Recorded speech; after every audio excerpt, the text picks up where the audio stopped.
Welcome to the You Can't Afford Me podcast, where we skip the fluff and dive straight into the grind. Real entrepreneurs, real struggles, and the unfiltered journey behind success.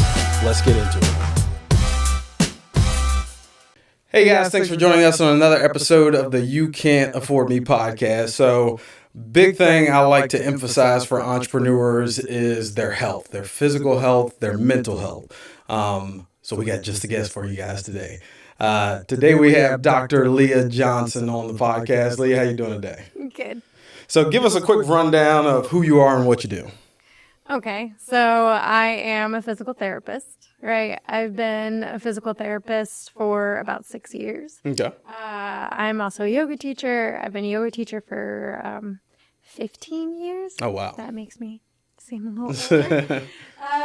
You started when you were like 15. That's right. And, you know, I started teaching yoga when I was living in Costa Rica in my early 20s.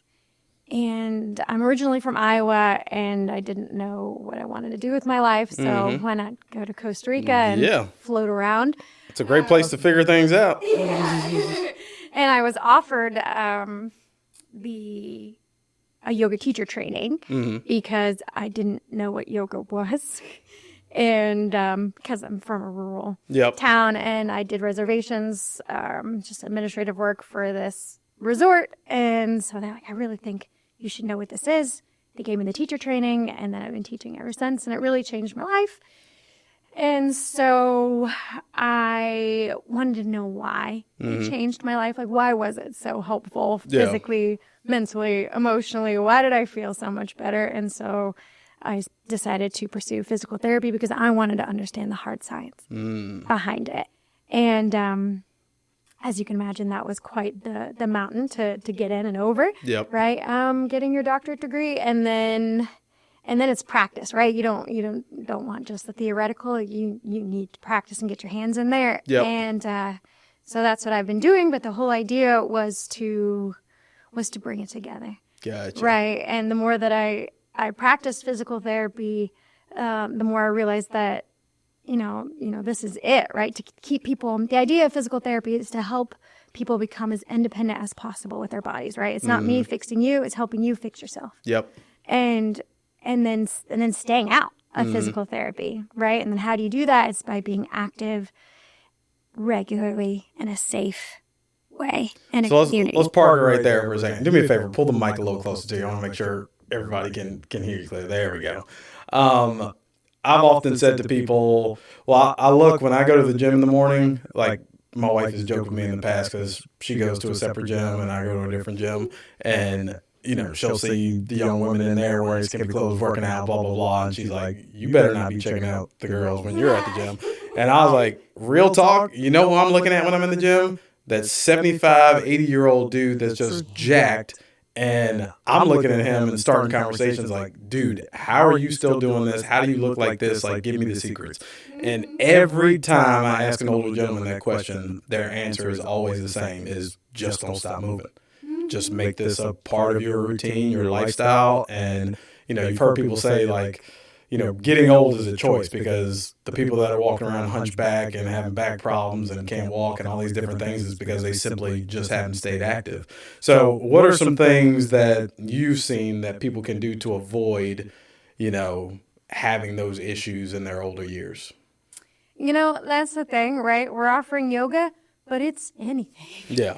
Right? I mean, it could just be a walk around the block, like. Right. That your exercise prescription is to exercise 3 to 5 times a week, right? You need a break in there, right? Yep. And you don't want to overdo it. So you don't want to, you know, if you go to the gym and you do a lot of weights, you don't want to do a leg day 2 days in a row. Yeah. Right?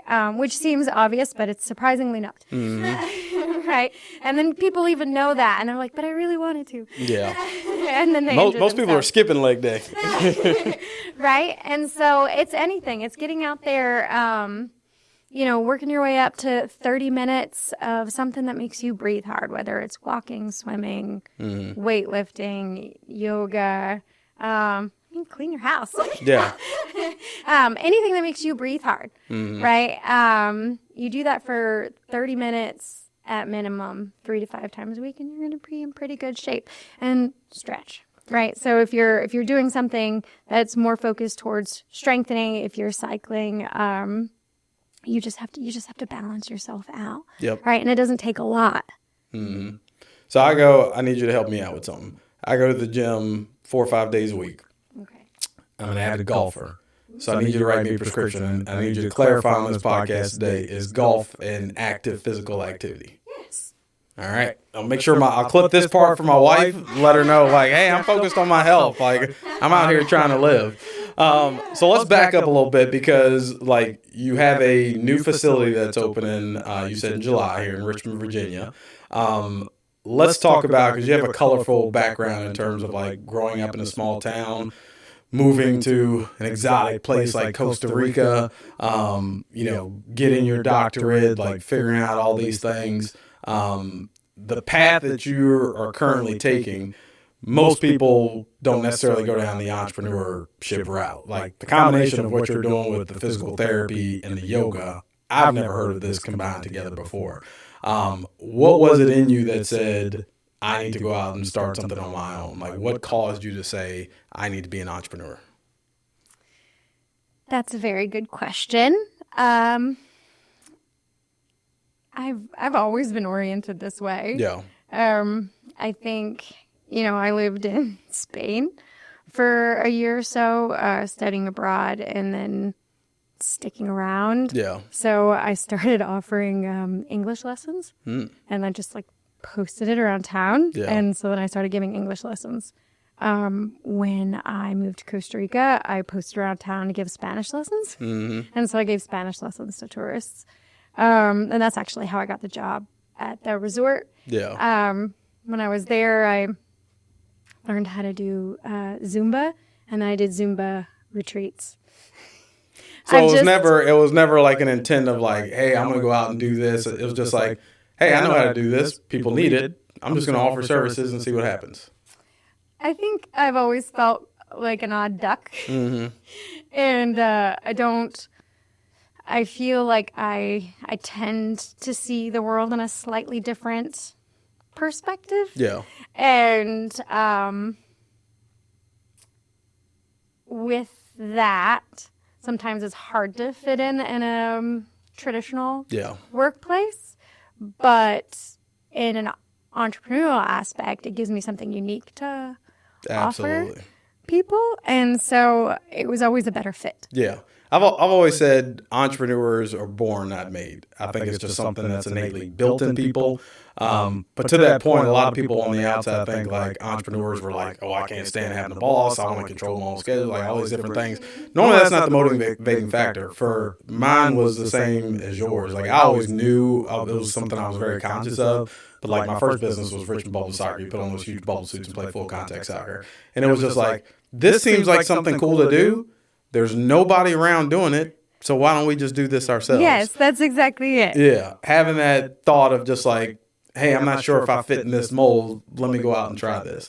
I want to touch on the travel piece, because my best friend, who's also my financial advisor, like, he constantly tells me, like, he's got wanderlust like crazy. Like, he's always all over the place. I think he just got back from Mexico City last week as well, too. Beautiful. And he's like, man, to grow in your space as an entrepreneur and just a general human being, you got to get outside of your area. Like, going to different areas, seeing the different pace. Like, I'm sure how people operate in Costa Rica and Spain is way different here. Like, we're all workaholics. I think he said last time he was in Spain, it was like on Sundays, people get on Chick-fil-A for closing for Sundays. Some countries, the entire town shuts down on Sundays. Nobody's working. So talk to us about what you've learned from those different cultures, from living in Costa Rica, from living in Spain. How is life different there, and what lessons did you take from that? Well, that's a really good question, because I absolutely intend, I hope to bring the vibe of the culture of Costa Rica to this space. Mm-hmm. And, it's south-facing windows, it's sunny, it's light, right? Mm-hmm. Everything in Costa Rica is open air. Mm. Everything. And it's glorious. Yeah. I mean, part of the reason that golf is a wonderful activity is because you're outside. Yes. Right? And you're probably with a buddy and you're doing some walking, right? And that's enough. Mental health, emotional health, yes. right? Wide open green. I mean, come on. Yep. You feel good.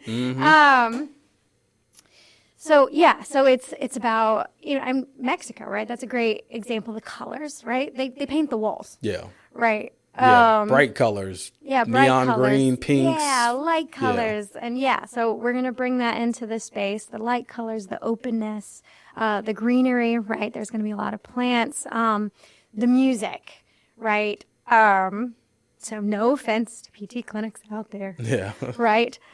But there is something to be said about when you're in pain and you walk into clinic and they're playing pop music. Yeah. Right? Versus like this smooth, meditative. Yeah. Something that just smooths out your feathers, right? It makes a big difference. Yeah. And if my knee's killing me, I don't want to hear Britney Spears singing. I want to hear something calming. Yeah, because your nervous system is jacked, right? You're like, just smoothing feathers will take your pain levels down. Just feeling warm and safe and comfortable will take your pain levels down. Your injury is the same, but you feel better. Yeah. What are those colors, like the things you just hit on with the colors, the open window concepts, the plants? What does that do for your mental state of mind? It just calms you down. Right? And so it takes you, if you feel safe, if you feel warm, it takes you out of that fight or flight, right? It's triggering that parasympathetic nervous system. And that reduces your pain levels. I'm a big Grey's Anatomy fan. Like, been watched, I guess they're up to like 24 seasons or something at this point. I remember particularly there was one episode where in the hospital they built a plant room. So you went in there and it was like blue lighting and you were just completely surrounded by plants. What is it about plants, flowers, things like that changes the mentality of a human? I mean, that's a really good question. I can't say that I know the specific science about it. I just know that aesthetics make a big difference in the way that you feel and your body. And there is tons of evidence out there that the better you feel in your mental, emotional state, the lower your pain levels are. Nice. Let's talk about the yoga piece. So I may have taken one yoga class in my life, and there's probably a stigma to it in terms of like, that's a workout for females. But we've seen over the years, like NFL teams have started to incorporate like Pilates and yoga and different things like that. What are the benefits to yoga, and why should people be encouraged to engage in that type of activity? So yoga should help you be, again, active in a regular, safe way, but it also assists you with stability and it assists you with flexibility, right? It's both. Yeah. Especially there's all sorts of yoga out there. The yoga that's going to be offered at the Second Arrow will be alignment based, right? And so it keeps you safe. It stacks joint over joint. It's appropriate in terms of muscle length. The breathing, the breath work, again, it triggers your parasympathetic nervous system. It calms you down. Yeah, most of us aren't breathing the way we should. Like just taking a moment to, when you're dealing with toddlers, we were just talking about our kids before we started recording. When you're dealing with toddlers, like if I tell my daughter, hey, take a deep breath. When you physically do that, it changes where your levels are and your state of mind at that moment. My favorite aspect of yoga is that it teaches you to find softness within tension, right?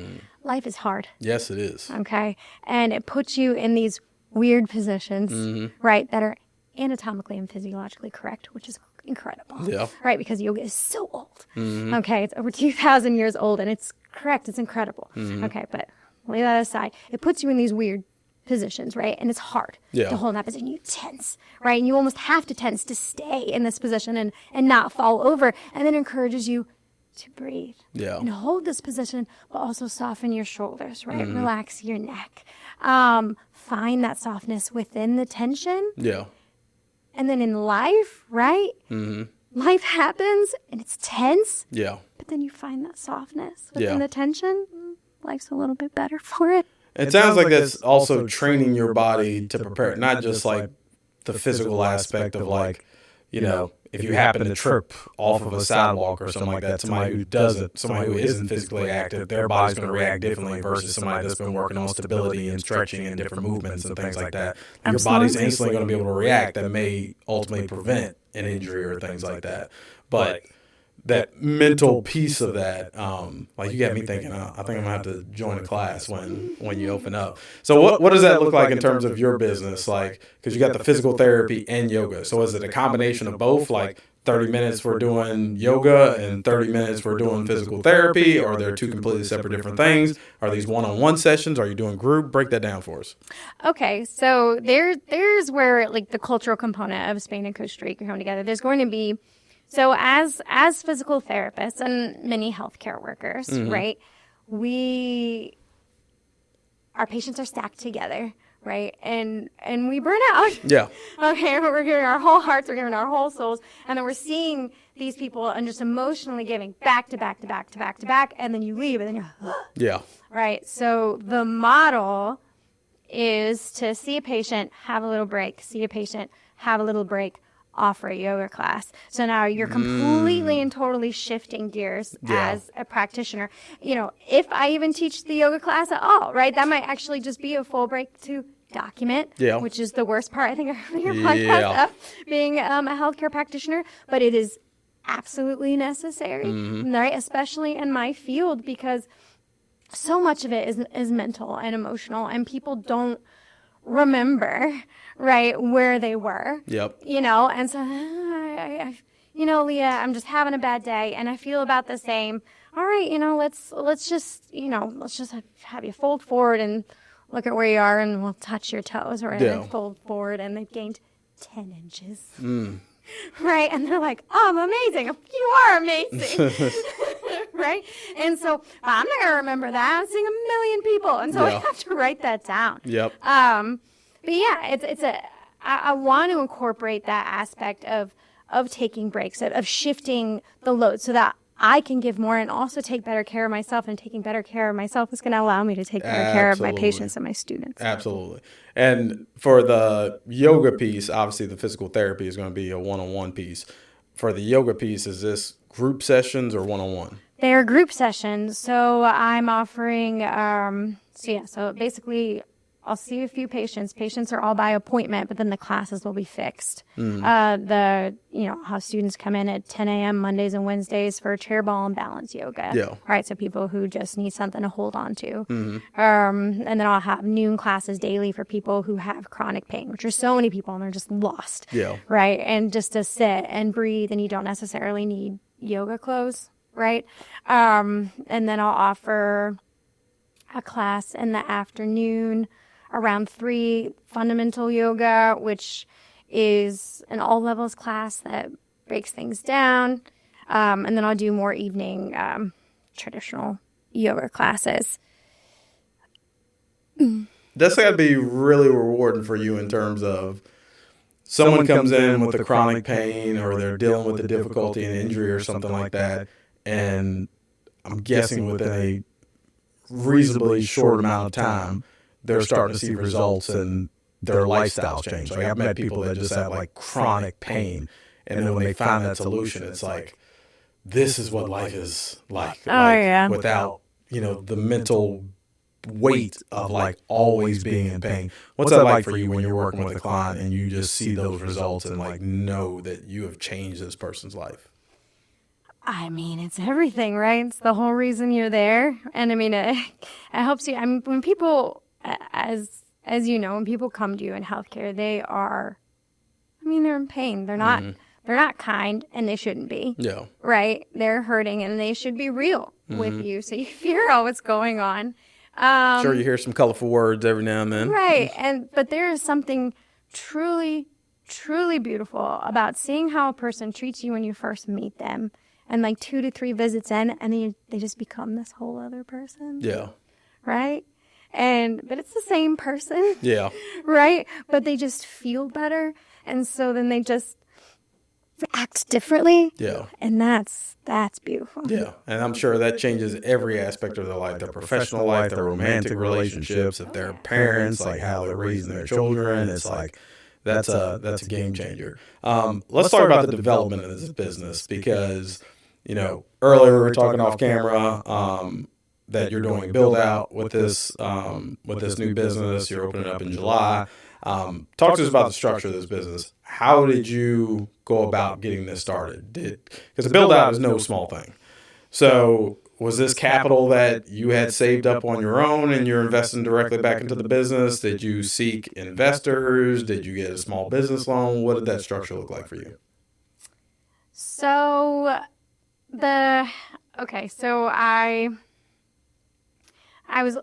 originally I was going to buy a building. Mm-hmm. And so that was the original plan. And I actually went pretty far into that plan. And then it all fell apart because what we thought that that the value of the building was, the appraiser came back like almost $100,000 lower. Oof. And so it fell through. Yeah. Right. And so then, I was looking for buildings, but it's hard to find a wide open space and then a room. Yeah. Right. And I wanted to do the coffee aspect, but that integrating that into a building that's already there, it was just really hard to find. Yeah. And so then I was actually talking to my hairdresser at Red Salon. They're glorious. Nice. And a small business. Let's bring them on the pod. She's incredible. And I asked them because they have this it's almost like a cottage in the fan, right? And I was like, she leases this, right? Yeah. Because it's her sister who's the owner. And she's like, yeah. And I was like, you guys can never move, right? Yep. Because I feel like part of the charm, I mean, she's incredible. Yeah. She could be doing hair in the middle of the street and she'd still be amazing. But there's something about the space. It's the vibe. Right? And she's like, you're right. I was like, she can't go. Yeah. And I was like, well, maybe that's not so bad to try a lease. Yeah. Right. And so then I started looking for leases, which was a whole process. And then I came across the 2200 Carrington Street and got a hold of the real estate. And it was cool. I had 3 doors. I had 3 different businesses that I wanted to combine, and it was just a vision, and it worked. Nice. So you didn't seek outside money for this. Mm-mm. This is you from your savings, like putting this into this practice. It's a stressful thing. Betting on yourself, like it's weird because betting on yourself, I feel, is the safest bet because you know yourself better than anybody else in the world.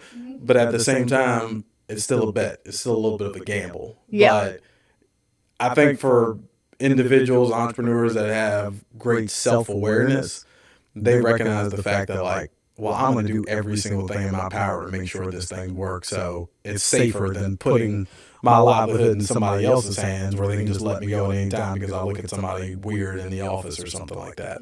So it's committable. Like a lot of people just don't understand the courage it takes to step out on faith and do these things on your own. What's your big vision for this? Is this right now, is it just you that's going to be in the business? Are you hiring different staff members? How big do you want to grow? Do you want to have multiple locations? What's the vision for you? So the vision right now, so I have, like I said, my best friend's an interior designer. I have a marketing designer who is also a friend. I mean, it's friends and family, right? Yep. At this stage. My son works as like a tech, and he will also work kind of like a coffee shepherd. We haven't gotten much into the coffee aspect, but it's all self-serve. And so people just need a little bit of guidance, but they'll be serving themselves. And then I have hired a yoga teacher who's also a physical therapist, and she's amazing, and I'm really thankful that she's coming on. She's going to teach the seasoned yoga class at 5:15 on Tuesdays and Thursdays, which is shamelessly advanced. So it's a class that tends to be missing in Richmond. So I have a yoga teacher. The intention is my 1-year goal is to hire another physical therapist because I can have 2 PTs going at the same time. I can have a PT and the yoga going at the same time. So right now I'm starting out. I have one yoga teacher working in the evenings. And then eventually I'll hire another yoga teacher. I'll hire another physical therapist and build up the business from there. I don't know at this stage if I have it in me to even think about opening up another place, but we'll see with the model. Yeah. Right? Yeah. Just keeping your mind open to that. What does the personal life look like in terms of building this new business? You know, we've talked often on this podcast about there's no such thing as work-life balance when you're an entrepreneur. Like certain parts of your life are going to need more attention than others. Obviously, right now, with you about to open up this shop, this needs more attention than probably what you're maybe used to giving to your kids and your partner. So how does it work? Are you married? I am married. So how does that look with you and your partner? What are the discussions that you guys had as a team when you decided that you were going to take this leap? My husband works from home, and he does a lot of help with the children. And so he is really good at, he does all the cooking, he does some of the cleaning, and you got you a winner. He does a lot of the pickups and drop-offs with the kids. He is the winner. So I couldn't do it without him. No. How does that look in terms of, how old did you say your oldest is? 11. Okay. So for me, and this is a selfish question because I want to make sure that I'm raising my children correctly. What have you seen in terms of what your children have picked up in terms of this is what mom does now? Like especially the 11-year-old, are they fully grasping like this is mom's thing? She's the CEO. Like she stepped out on faith and did this, and like have you seen their behavior change or things that they picked up on as you become an entrepreneur? Yes. I mean, I feel like it's so advantageous for them. I mean, what would I give to have learned at 11, because I'm very open with them about the budgeting, about the systems, about hiring and working with the lawyer and learning and asking for help from people who have skills that are just outside of my skill set. And he's so grateful. And he's really into it. So, and it's neat, and he has wonderful ideas. Nice. Yeah. It's like, especially when you talk to a child. I'll never forget one time I was shooting a good friend of mine. He's a real estate agent, and we were shooting a video for him to promote one of his new listings. And his now, I guess, I don't know, it's his wife's nephew, so I'm not sure how that relates to him. But he was there when we were doing the shoot, and we were talking through the idea, and he couldn't have been more than 8, 9, 10 at this moment. And we're verbally talking through the idea, and he speaks up, and we both look at each other like, holy crap, that's a great idea, man. Like, yeah, we're doing that. And I think like the mind of a child is so unfiltered at this point in their life. Like as adults, we get jaded, life beat us up a little bit, and like sometimes we hold back on things, but like kids, they're whatever's on their mind, they're going to speak it. And it's surprising that sometimes you can get the greatest ideas from a child. But I'm sure it's fun for you to see, like, because you're exposing them to something different that a lot of his friends or a lot of our friends may not, be aware of. Like their parents may be bankers, and they're getting lessons on that end. Yes, and that's what I'm talking about. So my parents were not small business owners, they didn't even go to college. Yeah. Right. So I'm from a rural small town. So all of this, like I'm picking up as I'm going as an adult. Mm-hmm. Right. It's just incredible. I was like, this is the difference, right? When you're just overhearing these conversations or having a direct conversation, it's just already in your life. Yeah. It sounds like too your personality and how you roll, which I fully believe all entrepreneurs should move in this fashion, is that doesn't seem like you're afraid to get advice or opinions from other people.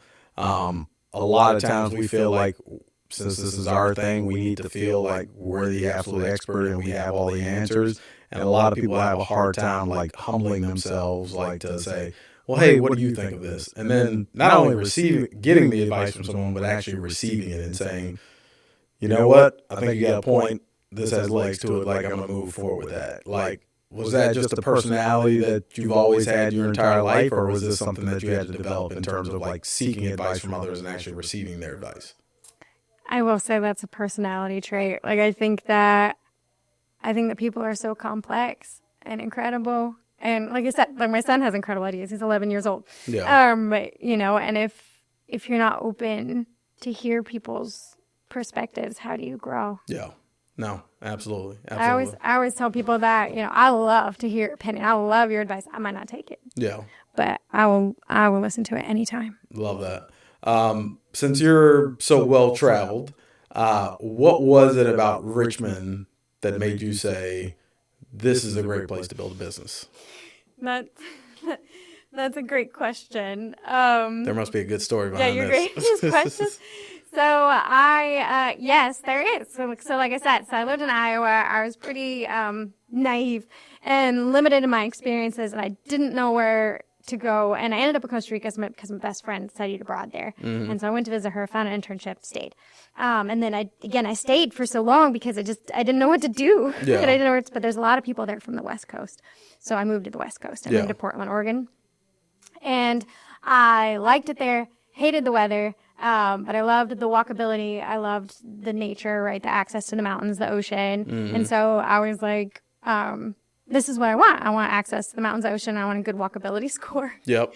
And so I was going to go to grad school. And so I started doing my research on those three things. And then I wanted diversity. I wanted to be in a place that not everybody looked like me. Yeah.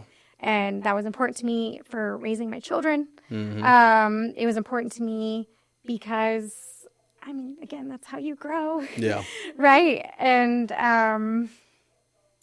so VCU, Richmond, they fit all the pieces. And it was the only school I applied to, and which is not usual. Yeah. And I got in. Nice. I moved here. So after VCU, what caused you to stay here? Was it just those factors that you talked about, the walkability, like the different environment, things like that? I chose grad school based on the location where I was going to live. Gotcha. Mm-hmm. Gotcha. So I'd already made that decision before I moved here. And how do you feel in terms of like the business community here? I've always felt that I'm originally from Lynchburg. I've always felt that the ability you have here in Richmond, like it was a big city compared to where I moved from, but it wasn't so big like a New York or Chicago or something like that where I couldn't make meaningful connections with people. So I just feel this is a great sized town in terms of like, hey, you can end up having coffee with a major CEO here. I mean, Capital One, like family here, their headquarters is here in Richmond, Virginia. We got UNOS, who handles all the organ transplants for the entire country, is literally downtown here. Like we have some massive companies. And I've just always felt that like it's been easier to network in a town like this, and people are open to the idea of like, hey man, you're just getting started. Let me help you out. I've learned some things. What's been your experience with the business community here? So I will say that has been the case, and especially with the coffee aspect. Mm-hmm. So because that's a whole world outside of the world that I'm living in with PT and yoga. Yeah. And so I've had to like talk to different people who are offering pastries and different people who are offering the coffee, and it's been so wonderful. They've given me so much like tips, on how to go about things, and other people that I should talk to and consider getting coffee from or pastries from. Mm-hmm. You're amazing. Yep. Like, thank you. And like having real discussions. Like, it doesn't feel like they're just trying to sell me something. They're trying to work with me. And they're like, I want to see it. Like, when it's built. I was like, please. This is a networking town. And I think there's so many different circles that you can get involved with, and like just some massive doors can be opened up. Let me ask you this as we wrap up. This is a new question I started asking a couple episodes to everyone on the show. Describe to us what has been your lowest point in your entrepreneurial journey. Oh my. That is a tough question. I would say the work-life balance. Mm-hmm. So that is, I think you hit on that one pretty well. I think that... Is it like the gift? Because I know as a father, my role is much different in a marriage and a parentship than a mother's is. Like there are certain things a child needs that only a mother can provide.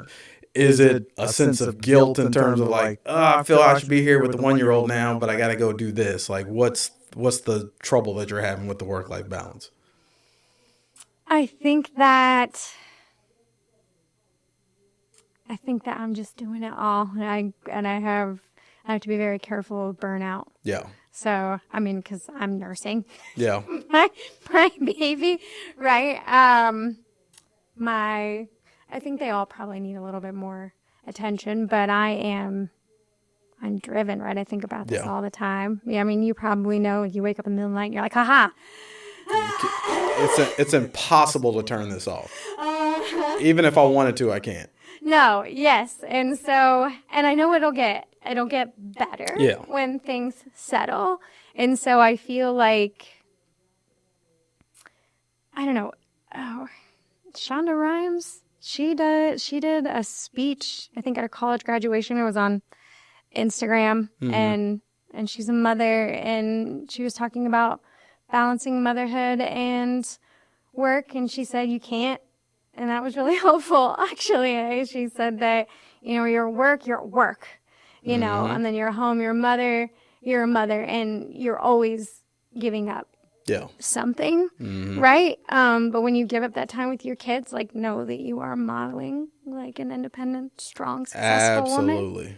And I have 2 daughters, right? And, and my son, right, to see this, and I hope for the best. I can't wait to talk to you in a couple of years because to me it's like, because you have an 11-year-old and a 1-year-old at the highest and low end in ages, and it's going to be interesting to talk to you a few years from now to see, because the older children right now are seeing the development. The 1-year-old, by the time they're conscious enough, it's like, oh, this is the way it's always been, life's good type thing.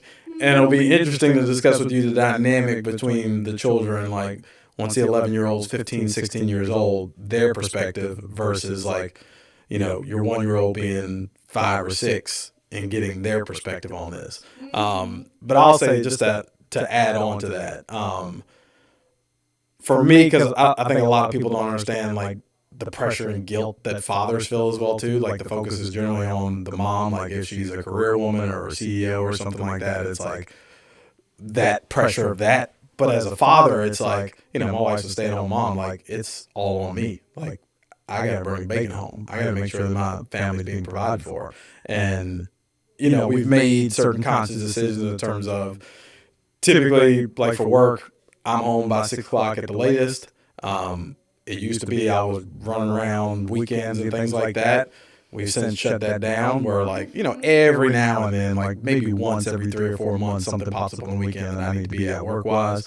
But for the most part, it's once Friday night hits, the whole weekend is family time. And I've seen my kids as they've grown and developed, like, it's nothing like, oh, hey, dad's been gone this whole time and mom's been here. It's like, oh, dad's home, like, hey, we got a couple hours before bed. Let's play. Let's do this. Can we watch this together? Can we do that? And it's just like, even though that's a 2-hour window before they go to bed, the time they're getting from me and the attention, I don't know if they consciously recognize that's all I can give right now, Monday through Friday, but that time with them is special. They're not remembering the fact that dad was going 8 hours a day. They just remember the fact of, oh, we read this book with dad, or we played this game, or we did this. So it's a hard thing for parents when you're building a brand to keep constantly wondering, like, am I doing enough? And I feel like, based on what you're saying and from my own personal experience, I feel like we are doing enough. Like, it's not the, what we saw in the Brady Bunch back in the 80s or something like that, where it's like this perfect little family and all this lines up like this and you're doing X, Y, and Z. Families, the world is much different right now. And, each parent is bringing something different to the table. Like, I'm sure they're learning things from your husband that you're not able to teach them. But I think kids get that. Like, at least that's my hope and theory right now. Like, I think we're doing it right. Awesome. So people want to get information, like shout out the business, tell us your potential open date. I know that might change as you're in the middle of a build out, where they can go website wise, all that good stuff. Okay. So the second arrow, right? So you can Google the Second Arrow RVA, right? The website is Second Arrow RVA. That I have a sign up right now so people can get email updates in regards to like the build out and when the exact opening is. I'm actually going to have a really big party. Nice. Beforehand, because why not? I like parties. Can I come? Yes, please. Yeah, I'll put you on my list. All right. But yeah, now I'm going to have music and tapas, and I love a good party. Yeah, and so bringing it all together just to celebrate. And then there'll obviously be like prizes and like gift cards and, things like that. So people can get into that. One piece that I'm offering is that with the yoga, with the idea that people stay active regularly after discharging from physical therapy, I offer 30 days of free unlimited yoga after you discharge from physical therapy, but from any clinic. So it doesn't matter what clinic you're going to. Wow. If you have a note from your physical therapist that she discharged on January 15th, and within the last year, you can come do yoga. That's awesome. Because I was always looking for that when I was working full time in the clinic. I was like, where do I now send this patient who's like so motivated and they're coming here 3 times a week? How do I get them to go just somewhere else 3 times a week and like stick to it? They know what to do. Love that. And so that's what I wanted to offer other clinics, right? That's amazing. Love that. So, Love that. Well, good stuff. Well, I appreciate you being here today. Thank you so much. Absolutely. And we'll see you guys on the next episode.